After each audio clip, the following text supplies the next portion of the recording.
আসসালামু আলাইকুম। আশা করি সবাই ভালো টালো আছেন। আলহামদুলিল্লাহ আমিও ভালো আছি। আসফিয়া কুকিং এন্ড ব্লগ ভিডিওতে সবাইকে স্বাগতম জানাতেছি। এই যে আমি রান্তে চলে আইছি, এই তো আমার রোজকারের ডিউটি। আমার অফিসের কাজ আমি শুরু করে দিলাম। কেননা আমাদের বেশিরভাগ সময় রান্নাঘরেই কেটে যায়, তাই এটাই আমাদের অফিস রুম। আমার সাথে কোন কোন আপুরা একমত আছেন অবশ্যই কমেন্ট করে জানাইয়েন। এই যে ফার্স্ট মাস্টারে আমি ভালো করে কষায় নিচ্ছি। কষায় নেওয়ার পর এই যে জলে জুনি পানি দিয়ে দিচ্ছি।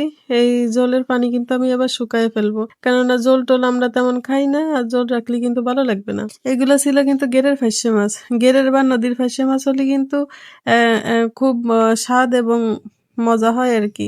আর শ্বাসের ফার্স্ট মাছ হলে কিন্তু একটা গন্ধ গন্ধ লাগে, ওইগুলো ভালো লাগে না।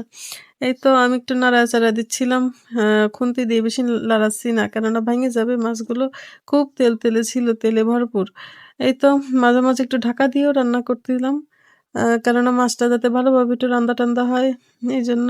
আচ্ছা, ভালো লাগলে আপনারা কিন্তু একটা লাইক করে দিয়েন। আর অন্য কাউরে যদি দেখাতে মন চায় তাহলে অবশ্যই একটা শেয়ার দিয়ে দিয়েন। তাহলেই আমি আসতেছি। আল্লাহ হাফেজ।